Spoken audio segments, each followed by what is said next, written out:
I want to bring the meeting of the House Health Committee to order. And if Devin, would you please take the roll? Chair Frankel, Here? Representative Benham. Here. Borowski. Boyd. Designation? Fiedler. Designation. Khan. Here. Kozrowski. Here. Krajewski. Designation. Mays. Here. McAndrew. Designation. Frillatton. Here. Sanchez. Designation. Schusterman. Here. Venkat. Here. Chair Rapp. Here. Representative Bonner. Here. Borowitz. Designation. Brown. Designation. Kiefer. Here. Rossi. Here. Rowe. Here. Schemmel. Here. Stair. Here. Twardzik. Designation. Zimmerman. Here. We have quorum. Thank you, Devin. We have a quorum. The first item on our agenda this morning is House Bill 2382. Is there a motion to consider House Bill 2382? Representative Venkat moves. Representative Schusterman seconds. I think, Ms. Kennedy, are you going to describe the legislation? Let's see.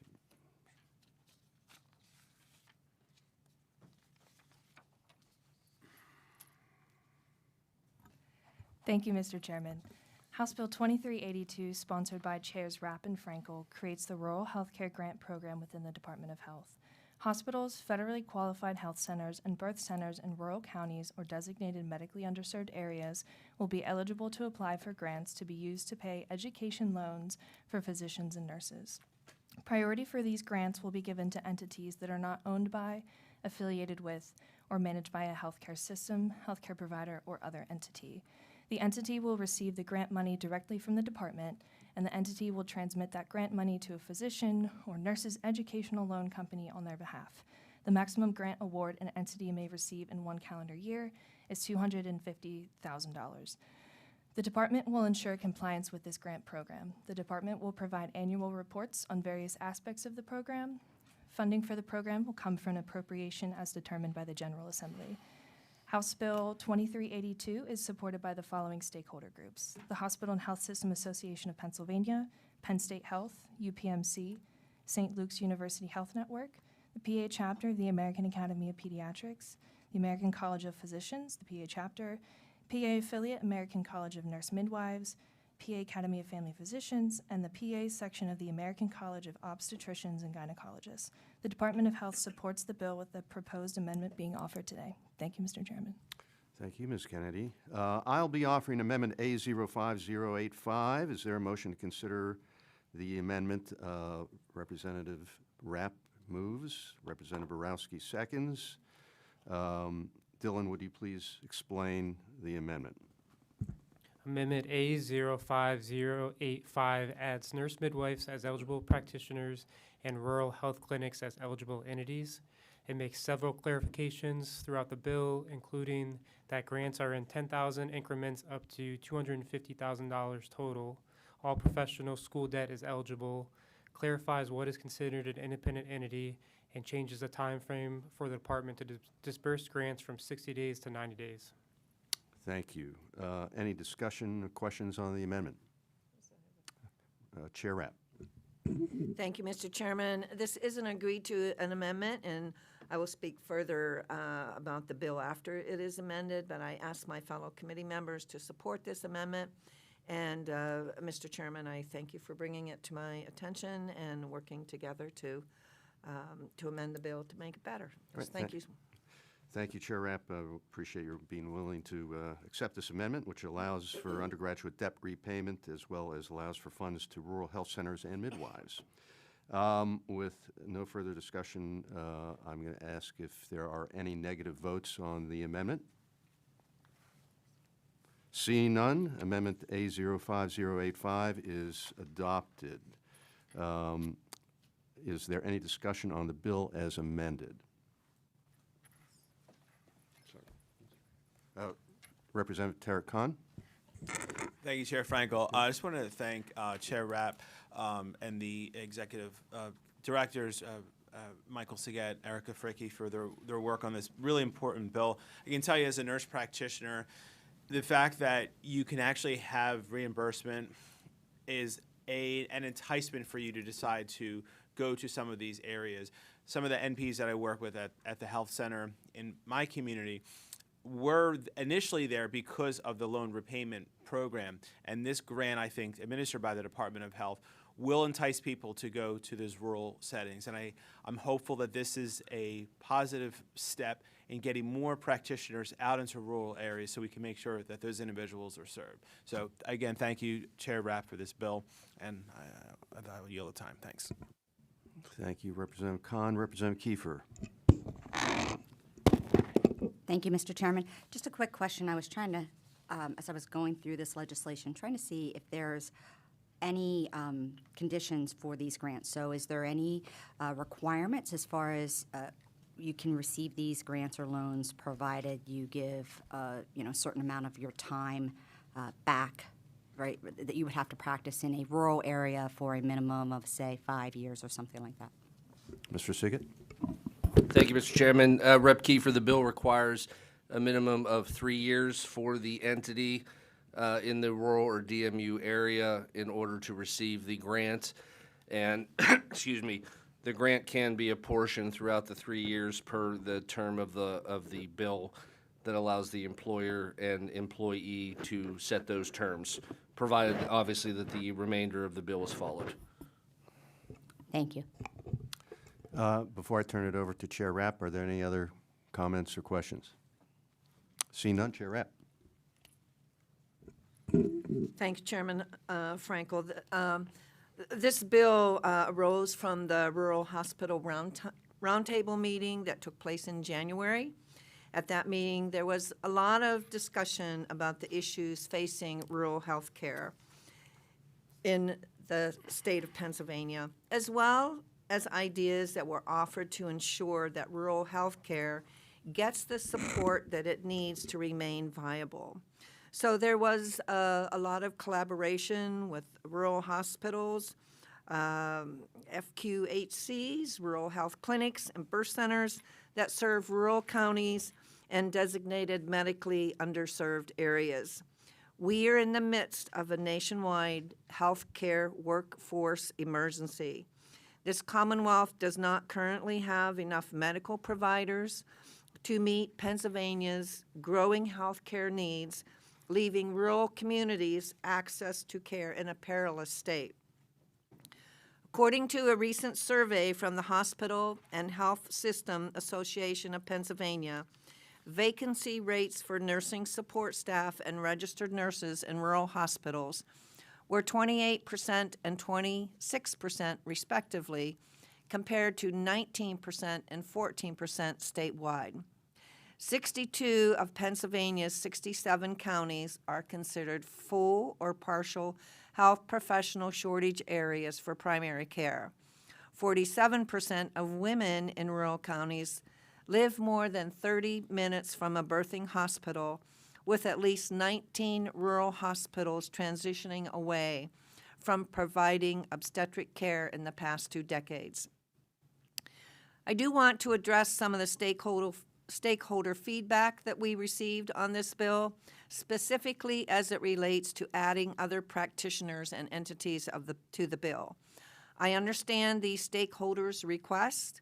I want to make it clear that I value these practitioners and entities, and the lack of them in the bill in no way diminishes the value that they provide.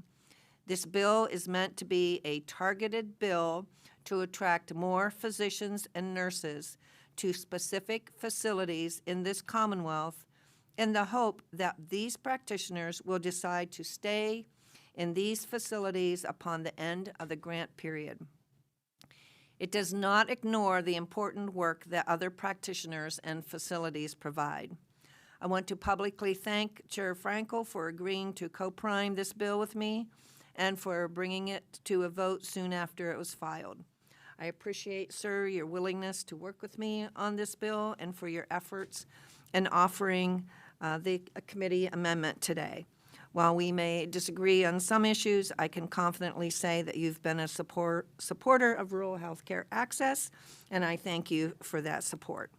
This bill is an example of what can happen when both sides of the aisle come together, despite our differences, to do positive things for the citizens of the Commonwealth. I'm asking for my fellow committee members to support the bill, and thank you again, Mr. Chairman.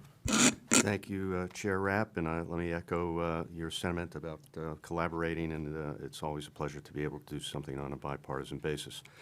Healthcare facilities in rural areas are struggling to keep their doors open, due in part to the difficulty in recruiting and retaining workers. Patients are then forced to travel long distances, even to receive basic medical care. Healthcare professionals who typically graduate with a mass amount of education debt are incentivized to take higher-paying jobs typically located in larger cities. Rural facilities unable to compete on wages are at a disadvantage in recruiting the staff needed to provide quality care. Our bill levels the playing field by providing grants to facilities who, in turn, can use it to pay for education debt of physicians, nurses, and midwives. At both our hearing last February and at the briefing by the Center for Rural Pennsylvania last month, we heard how successful these programs are. This is not an investment in staffing levels, but it is an investment in reducing healthcare disparities, improving patient outcomes, and fostering economic stability in rural areas. I want to credit, again, my co-chair, Chair Rapp, for her dedication to this issue. With that, I would ask if there are any negative votes on House Bill 2382. If so, would call the roll. Seeing none, House Bill 2382 is passed as amended, and appreciate the members' support for this. Thank you. Our next item on the agenda today is House Bill 2344. It is sponsored by Representative Borowski. Is there a motion to consider House Bill 2344? Representative Boyd moves. Representative Mays seconds. Erica, can you please explain the bill? House Bill 2344 codifies the state attorney general's powers to oversee mergers and acquisitions in the healthcare sector, including health systems and provider networks. Prior to a merger or acquisition of $10 million or more, a health system must notify the attorney general's office of the proposed purchase or merger. The notification starts a 90-day consideration period during which the office must review materials to determine whether the ownership change would be against the public interest. During that period, the Attorney General's office must provide for public comment period, including a public meeting in an area where a hospital or health facility is being purchased. Under the bill, any facility found to be in noncompliance faces a $10,000 daily fine. Merging facilities must pay the cost for contracts with entities helping to review the activities. If the merger is considered against the public interest, the AG may take action to block the merger or set conditions. Currently, based on case law related to oversight of nonprofits, the Attorney General's office has the ability to review mergers and acquisitions for the vast majority of Pennsylvania hospitals. However, participation in this process by hospitals is voluntary, and we understand that many do not comply with the notification expectation. Additionally, the office has power under federal antitrust statutes. Pennsylvania has no state antitrust statute. Thank you, Erica. We have an amendment, Amendment A05080. Erica, would you describe the amendment, please? First of all, we need this. I need a motion for the amendment. Representative Borowski moves. Representative Venkat seconds. Can you please explain the amendment? Amendment A08050 makes changes to address concerns mentioned in opposition to the bill. Specifically, the Hospital Association noted the definition of against the public interest was overly broad. This amendment clearly defines how the AG's office could decide whether or not a potential merger or acquisition is against the public interest. Additionally, it changes the definition to health system to the existing definition in the Healthcare Facilities Act and corrects one typographic error. Finally, the amendment ensures appropriate data sharing so that Pennsylvania remains eligible to participate in the National Association of Insurance Commissioners. Thank you. Is there any discussion on the amendment? Representative Venkat. So I want to thank the maker of the bill and Chair Frankel for the work on this amendment. I had previously expressed my concern with this legislation is that it did not go far enough, and that we needed to have a comprehensive antitrust statute in our state. While I don't think that this change goes all the way in that direction, I think the inclusion of information with the insurance department is critical when we're considering horizontal and vertical consolidation in our state. So I want to thank the makers of the amendment and the bill, and I'm now strongly in favor of this legislation. Thank you. Others? Chair Rapp. Thank you, Mr. Chairman. I'm going to speak further, on the amendment, which will be included in my closing arguments on the bill. However, on the amendment, I will be voting no. I don't think the amendment goes far enough. I have grave concerns about the penalty section in the bill, and the Representative Borowski had contacted me, which I highly appreciate. But without this bill having further amendments, I just have grave concerns about the penalties, and I don't think the amendment goes far enough to correct the errors that, in my opinion, are within the bill. So I will be opposing this amendment, unfortunately, Mr. Chairman. Thank you, Madam Chair. Devin, would you please take the roll? Chair Frankel. Yes. Representative Menem. Yes. Borowski. Yes. Boyd. Yes. Fiedler. Yes. Khan. Yes. Kozarowski. Yes. Krajewski. Yes. Mays. Yes. McAndrew. Prior-Lawton. Sanchez. Designation yes. Schusterman. Yes. Van Cap. Yes. Chair Rapp. No. Representative Bonner. Borowitz. Designation no. Brown. Designation no. Kiefer. Yes. Rossi. No. Rowe. Yes. Schemmel. No. Stair. No. Twardzik. Designation no. Zimmerman. No.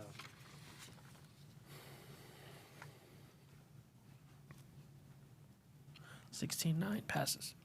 Thank you. Amendment A05080 is adopted.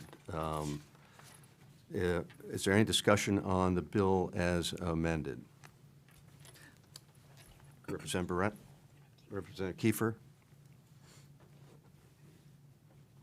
I have a question, too. Thank you, Mr. Chair.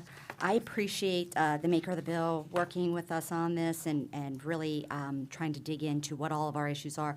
I have some concerns remaining with the bill, and I would hope that we can address this. I will be supporting this to move it forward with the understanding that, we will continue to work on this to address some of the more egregious concerns that we have in the bill. But thank you for all the work on this. Thank you. Representative Borowski?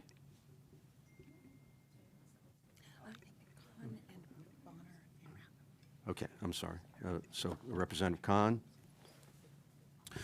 So I just want to thank Representative Borowski for this bill, this important bill.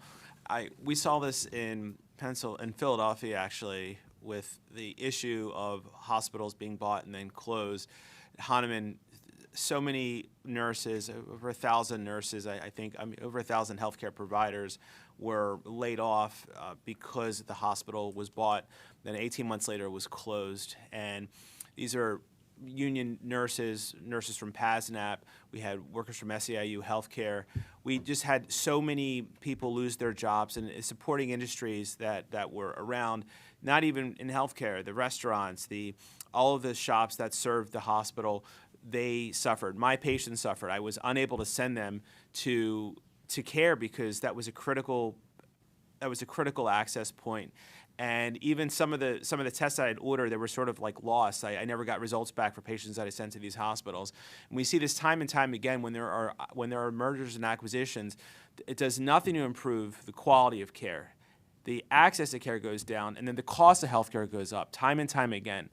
I had actually worked on my own bill to sort of address it, and this bill is so much better than that. So I'm glad this is the one that's getting moved. So I just wanted to thank Representative Borowski and everyone who worked on this really important bill. And I think this is really a good step to sort of putting a limit on these mergers and acquisitions and these hospitals that are being bought sometimes by for-profit private equity corporations who have no interest in improving healthcare and just making more money. So thanks a lot. Thank you, Representative. Representative Bonner. Thank you, Mr. Chairman. House Bill 2344 seeks to regulate the merger of hospital facilities or the sale or transfer of hospital assets in excess of $10 million in Pennsylvania.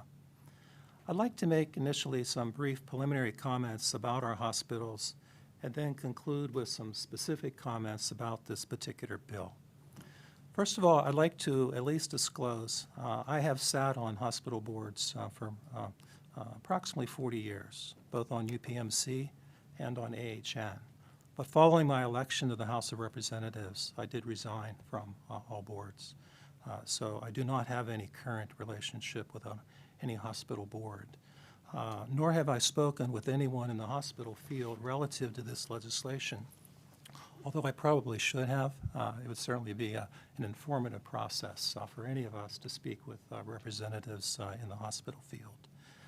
I would also like to thank Representative Borowski for reaching out early to me on this legislation. Although I may have some concerns and issues with it, I congratulate her and the staff for preparing a very well-defined and well-written bill that is easily understandable. So I do congratulate the representative and our staff for putting together a very clear bill. With that being said, I'd just like to cover briefly what I believe some of the reasons are for mergers. Because what we're doing today is addressing the merger itself, but we're not really taking a look at why these mergers are taking place, which I believe is the more critical issue that our committee should be considering. And I'll be very brief in my comments relative to this. Over the past 20 years, hospitals nationwide have provided $620 billion in uncompensated costs. They are a bulwark of charitable support to our communities and to our patients who are in need of critical care. In Pennsylvania, we provide annually approximately $1 billion in uncompensated costs by hospitals to patients, even though those patients may be uninsured or underinsured, or patients in the Medicare, Medicaid, and the CHIP programs. That's a major reason why 51% of our hospitals in the fiscal year 2023 reported a loss of income from operations. Uncompensated care is the major contributor to the instability and failures of our hospitals nationwide and in Pennsylvania. Now, the federal government mandates that hospitals serve patients who show at their door without any form of insurance or with underinsurance. They are required to provide care to those patients regardless of their status within our country if they present with a serious and emergent condition. And they must continue to provide that care until that patient has stabilized. So our hospitals on many occasions are viewed somewhat with skepticism, but we should be reminded of the charitable purpose and mission of our hospitals, likely providing care at an unprecedented level as to any other charitable institution in our country. Even for those patients who appear in our hospitals with government support for payment of some percentage of the health care being provided, none of these programs provide for the actual cost of that care. These programs are underfunded by the government. They're not appropriately supported. And it's for that reason that these hospitals are in financial stress. Frankly, if we're going to examine anyone, we should be examining ourselves for a failure to meet the charge, to assist our hospitals in providing the care that they are rendering to our communities. And that is the primary reason why these hospitals are having to merge.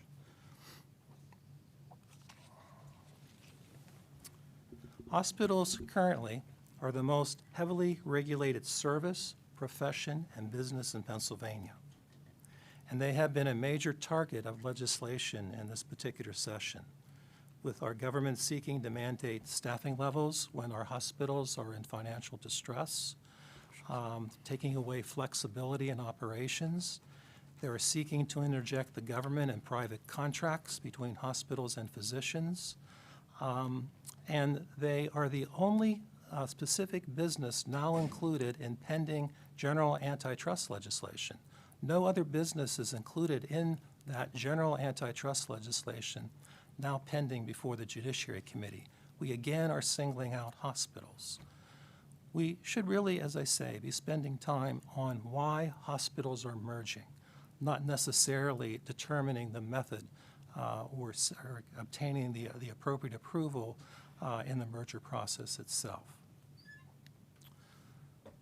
So with that being said, specifically as to the merger process, as it has been mentioned, the Attorney General already has existing powers to oversee mergers in Pennsylvania. And I have personally experienced the Attorney General's involvement in mergers, and frankly, those experiences have been very good. I have found the Attorney General's office a very able and flexible and a helpful partner in the merger process that I've been involved in. But I can't say that's true for all of the mergers, particularly in Western Pennsylvania. We had 2 mergers in Western Pennsylvania that came under very critical review, causing a great deal of criticism to the Attorney General's office. And these were mergers that were foregone conclusions. There were no other competitors seeking to purchase or merge with these facilities. They had nowhere else to go, and they were losing millions of dollars. One of them was Jameson Hospital in Lawrence County, seeking to merge with UPMC, and Washington Hospital in Washington County, also seeking to merge with UPMC. The delays built into those mergers cost those hospitals and those communities millions of dollars. And yet, we are seeing in this bill particular delays, again, being now codified in law that will only further distress these communities who are wondering for months whether they are going to have a hospital, workers wondering for months whether they were going to have jobs, and patients wondering for months where they would next see a physician or see hospital care. So I am concerned about the built-in delays in this legislation, and I will be seeking to address that further with my colleagues. So for today, I am going to be a no vote. I'm pleased with the product that my colleague has presented for consideration today, and I look forward to working with her in a constructive manner. But again, for today, I'll be a no vote. For tomorrow, though, I hope to work with my colleagues in improving this bill. So thank you, Mr. Chairman, for your courtesies and allowing those comments and the respect for my position. Thank you. Thank you, Representative Bonner. Representative Rowe. Thank you, Mr. Chair. As somebody who represents a region where we've had several hospitals changing hands lately, and almost always those transactions usually result in significant layoffs and, at worst, even at least in one instance, a closure, I absolutely understand the intent and the need for the bill, so I want to thank the good gentlelady, the prime sponsor, for bringing it up. That being said, I do also have just a couple of concerns about the bill. However, the prime sponsor has been incredibly gracious in hearing out our concerns, and we've worked together on coming up with some amendments that I think will be agreed to, so I just want to thank you for that. I'll be a yes today to move the bill forward with the understanding that we're going to make a few touch-ups on the floor. Thank you, Chairman. Thank you. Before I turn it over to the prime sponsor and then the chair, anybody else? I just had a question. Chair Rapp has a question before she. Thank you, Mr. Chairman. I don't know if you or Erica could answer that, but within the bill, other than the fines, which I've already mentioned, the facilities would also have to pay the cost for the Attorney General's office to use third-party contractors. Do we have any idea at all how much a third-party contractor is paid by the hour from the Attorney General's office? I do not. We do have someone from the Attorney General's office here in the room, if there's an indulgence to ask the question of that person. If they have the answer to how much they pay a third-party contractor by the hour, that would be helpful information. So I know we have Joe Betzko here, who's the Assistant Chief Deputy Counsel for the Attorney General. If,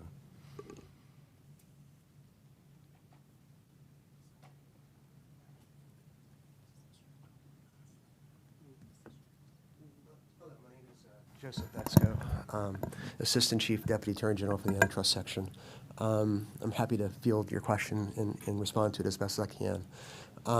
In a number of cases, that it depends upon the type of expert that is retained. It could be from, a couple $100 an hour to several $100 an hour that we'd pay for an expert, and it could vary.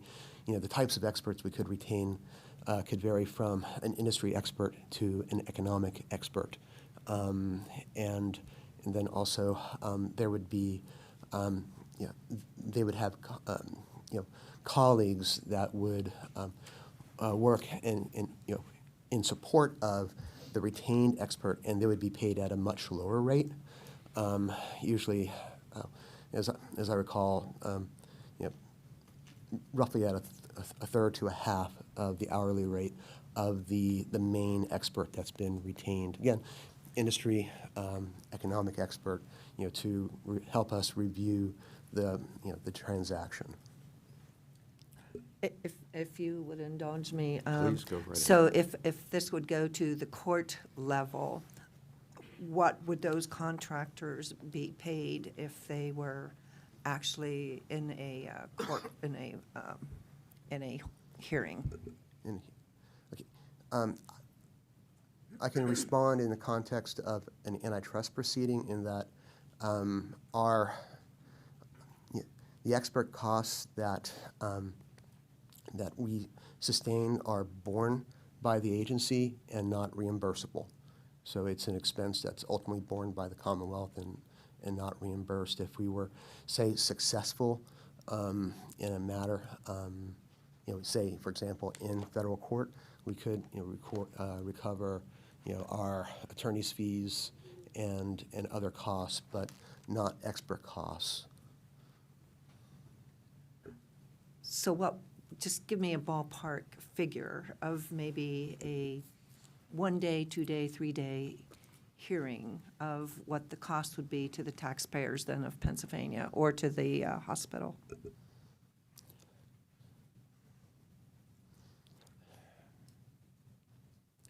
The number may be variable. It would be dependent upon the size of the transaction, and so I couldn't give you one number that fits all, but that's something that I think we can follow up on with you. That would be helpful. Thank you very much. Thank you, Mr. Chair. Thank you. Thank you, Madam Chair. With that, turn it over to the prime sponsor of the bill, Representative Borowski. Thank you, Chair Frankel, and thank you, Chair Rapp, for bringing up House Bill 2344. And I thank my colleagues on the Health Committee for their thoughtful consideration of this legislation. I'd also like to acknowledge my co-prime on this, Representative Paul Takak. Representative Takak joined me on this legislation as he represents many areas where, rural areas where the impact of the loss of health care is being felt significantly. So in the past 5 years across the Commonwealth, 14 of the last 15 hospital closures were preceded by a merger or acquisition. We actually have in our packets a lovely map that was provided that shows all of the different transactions happening across the state. Not long ago, Representative Bonner and I hosted a hearing where we heard from many stakeholders about the impact of this, including the AG's office. And we talked about how the loss of these hospitals reverberates through communities, immediately impacting patients, caregivers, and staff. The longer wait times for care, some of these were mentioned by my colleague, Representative Khan, but certainly longer wait times for care, distance for travel for care, and higher costs are just some of the challenges to access communities face in the wake of these closures. This also sets up an untenable strain on the healthcare providers the patients will turn to who are left behind, and on the emergency services providers who are trying to get patients to the care they need. I hear that every single day in my county, where we are going through a significant loss of 2 acute care facilities.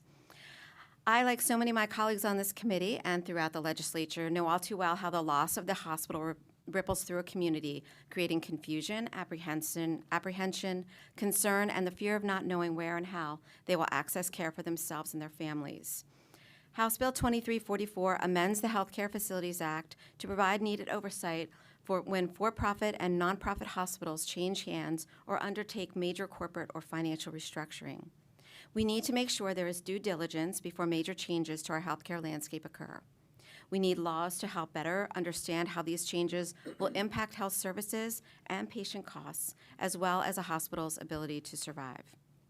House Bill 2344 will provide the Attorney General with additional time to review proposed mergers, acquisitions, and consolidations, understand how this will affect a community, review impact on costs, competition, access to care, staff, and assess the benefit to the community, all while holding health systems accountable. I thank my colleagues who have engaged with on this legislation, so Reps Bonner, Reps Kiefer, Reps Rowe, Reps Stair, who I had some good conversations with. I appreciate, and certainly Chair Rapp, I appreciate your thoughtful input. I am excited to work with you to make this bill be something that we can all be proud of, that we can all know will make a significant difference in our communities and across the Commonwealth. So I look forward to working with you as we move this forward. And Rep. Bonner, just to your concerns regarding uncompensated care, I definitely do not disagree with you on that.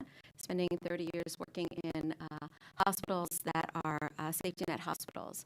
So it is certainly a huge concern, and I would welcome the opportunity to work with you on legislation on how we can help fix that as well. So thank you all for your consideration. I appreciate it. Thank you again, Chair Frankel, Chair Rapp, and certainly to Erica and Mike for your assistance in moving this bill and getting things forward, as well as all the stakeholders who we've met with, and Senator Carney's office, who really is the precipitous for this legislation. So thank you very much. Thank you, Representative Borowski. Chair Rapp. Thank you, Chairman Frankel. I have a lot to say today, so I would appreciate your willingness to allow me to do so, as this is a very important bill that we are discussing today. But I will be opposing this bill at this time. I'm opposing it not because I don't recognize the issues that have arisen in the past several years regarding hospital consolidations and mergers, but rather because of the structure of the bill and the questions that I still have. This bill does empower the Office of the Attorney General to make initial determinations whether healthcare facilities can consolidate or merge with each other. Often, consolidation or merger is the last straw that is used to keep struggling facilities open. Without this option, or by making it harder for struggling facilities to seek help from another entity, this will only heighten the difficulties that these facilities face. As with other bills, I have grave concerns about the penalty provisions in this bill. This bill provides for a minimum $10,000 per day penalty for a person or any officer, director, partner, agency, or employee of the person who fails to comply with this bill. This provision is extreme in a situation where you have a healthcare entity struggling to stay open. For some, $10,000 per day may not sound like a lot for a hospital or health system, but for a struggling hospital seeking to stay open, this could be catastrophic. I also have concerns about requiring the merging entities to pay the cost for the Attorney General's office to hire third parties to assist it in reviewing the proposed transaction. While I understand that this provision will keep taxpayers from paying for these costs through the Attorney General's budget, There is no limitation on the amount the healthcare entities will be responsible for, nor are there any guidelines of what they will be responsible for. Other than that, the cost must be for all actual, reasonable, and direct costs incurred in reviewing, evaluating, and making a determination as required by this bill. Who makes the determination? Does the Attorney General's office get to determine what are actual, reasonable, and direct costs, and then bill the entities for these costs? And I was hoping for a more specific answer, hoping that that will be coming forth within the next day. But given the complexity of these transactions, those costs could easily be six-figure amounts that struggling facilities will likely be unable to pay. The entity that is seeking to merge with the struggling facility may decide not to complete the merger due to the high out-of-pocket cost in getting the Attorney General's approval. Adding these costs to the possibility of a $10,000 per day fine puts struggling facilities in even more peril. We did receive a lot of stakeholder input about this bill, both for and against.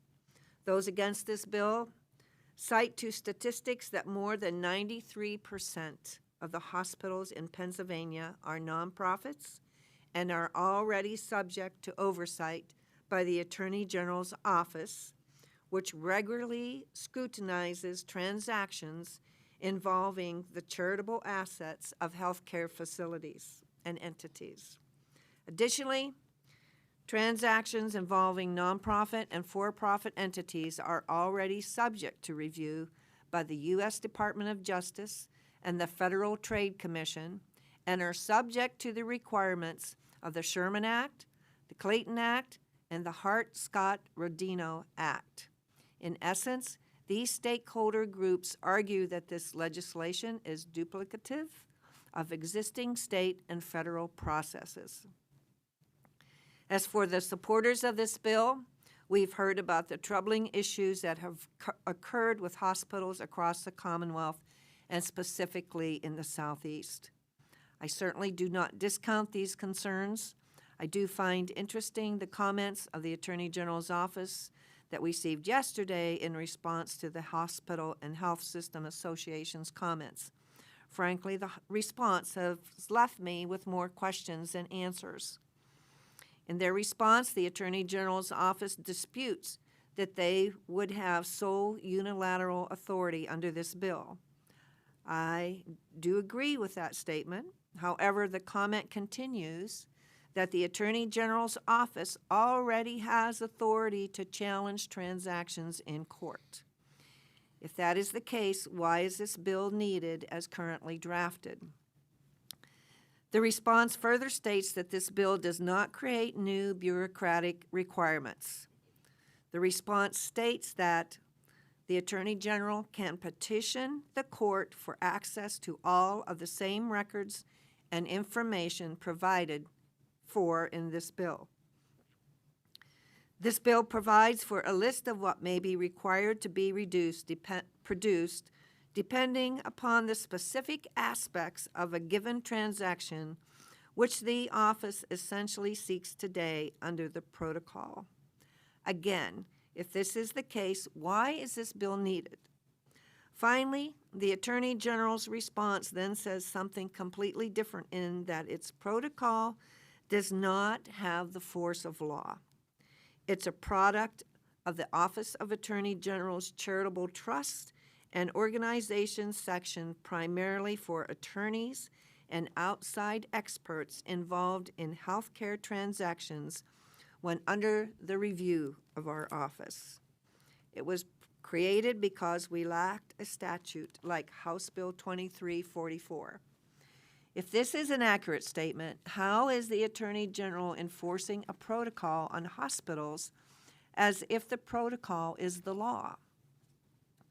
If hospitals are required to follow it, it must have some force or effect of law, and thus, why is this bill needed? I bring these issues up not to call out the Attorney General's office comments, but to illustrate that I believe that a hearing on this specific bill would benefit the entire committee. While there was a subcommittee meeting, it was not specifically on this bill, but rather on the general topic of hospital consolidations and closures. Now that we have a bill, it would be helpful to discuss this matter further, as it is a complicated issue. This bill, although filed a month ago, it would still be beneficial to be able to ask questions to the Attorney General's office, to stakeholder groups, and even to other state agencies. I do understand that discussions are taking place to possibly amend the bill further. I welcome those discussions, and I'm happy to discuss the bill further to try to find consensus. I want to thank the sponsor, Representative Borowski, for meeting with me last week on this bill and for also speaking with me on the House floor the other day. I always welcome the opportunity to discuss the bill with another member, and I appreciate your willingness, Representative, to keep an open mind on possible amendments. And I know that you have also been speaking with members on the committee for other possible amendments. This time I will be opposing the bill, but I look forward to discussing the bill further as it moves to the floor. And I will defer judgment on this bill for the floor until I see what amendments may be offered. Thank you for your indulgence, Mr. Chairman, but I will be opposing the bill. Thank you, Chair Rapp. I want to thank my colleagues, Representative Borowski and Representative Takak, for introducing this piece of legislation. I've had a front row seat to consolidation in healthcare for more than a decade. As rival systems gobbled up independent hospitals in southwestern Pennsylvania, by owning more, these systems reduce competition and consolidate their leverage. Fundamentally, this bill is about protecting competition and public benefits in the healthcare sector. The benefits of competition are real. It's been known to drive high-quality care, reduce costs, and promote innovation. Without competition driving improvements, we are left to regulate our way towards those goals, and that is a lot harder. Review of consolidation isn't just about opposing consolidation for its own sake. Big isn't necessarily bad, but we must make sure that big is in fact better. The goal of this legislation is to prevent the harmful impacts of consolidation: higher costs without higher quality, reduction in services, and movement away from local control. I want to emphasize this last one. We've heard from some of the independent hospitals on our panel. They pointed out that when small local hospital becomes a part of a large system, something is lost. Suddenly, the smaller hospital fits into a larger system's bottom line. With corporate headquarters miles away, issues like local jobs and community needs can feel less pressing. We just passed legislation to provide additional funds to support our rural independent hospitals. We need all the tools at our disposal to protect these institutions, support them, and ensure that as large systems seek to grow, it's not at the expense of our local communities. Supporters of this bill include SEIU and PASNAP, Families USA and the American Economic Liberties Project, Pennsylvania Health Access Network, and the Leukemia and Lymphoma Society, and obviously the Office of the Attorney General as well.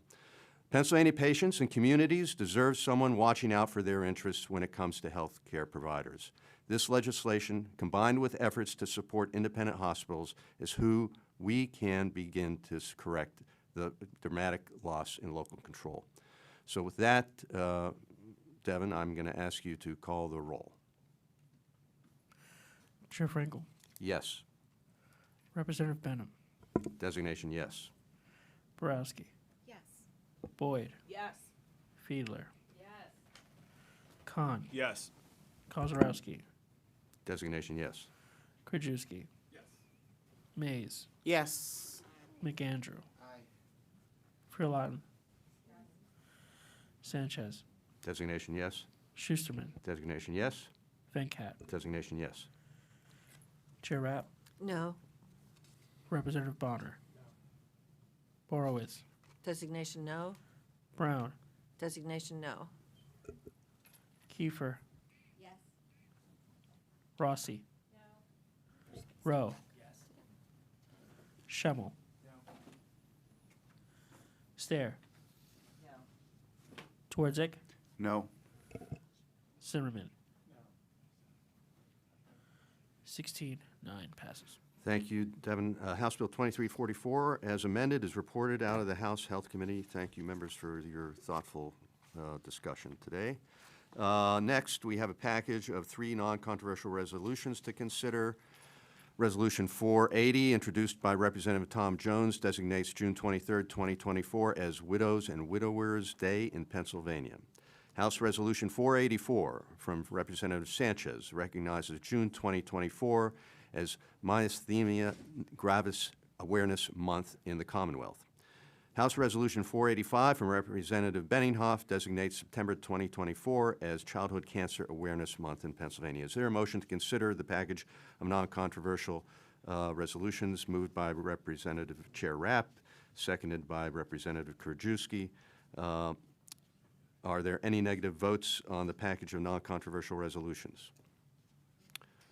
Seeing none, House Resolution 480, House Resolution 484, and House Resolution 485 are passed affirmatively. Finally, we will consider House Resolution 483, introduced by Representative O'Mara, which recognizes July 25th, 2024 as World IVF Day in Pennsylvania. Is there a motion to consider the resolution? Representative Boyd moves, Representative Mays seconds. Is there any discussion? Yes, Representative Mays. 10 months ago, my partner Heather and I welcomed our beautiful, precious, beloved baby Charlotte into our family.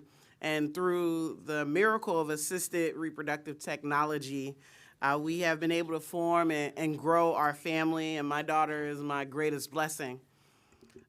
About 9% of men and 10% of women experience fertility problems or issues. About 1 in 8 couples are struggling to have children in the United States. That's about 6.7 million people in our nation. And 90% of infertility can be overcome through science. IVF is life-changing, and it is often the only chance for both couples and individuals who desire to conceive children, regardless of their lived experience, their income, their identity, their religious background, or political affiliation. I want to thank the maker of the resolution, Rep. O'Mara, as well as the other co-prime sponsor, Rep. Malagari. I'm proud to be a co-prime sponsor on House Resolution 483, and I ask for an affirmative vote so that individuals and couples who are seeking to bring children in this world know that their Commonwealth supports them in this effort, and we want to always make sure that we are supporting families. Thank you so much, Chair. Thank you, Representative Mays. Are there any other comments? Thank you, members. Devin, would you please take the roll?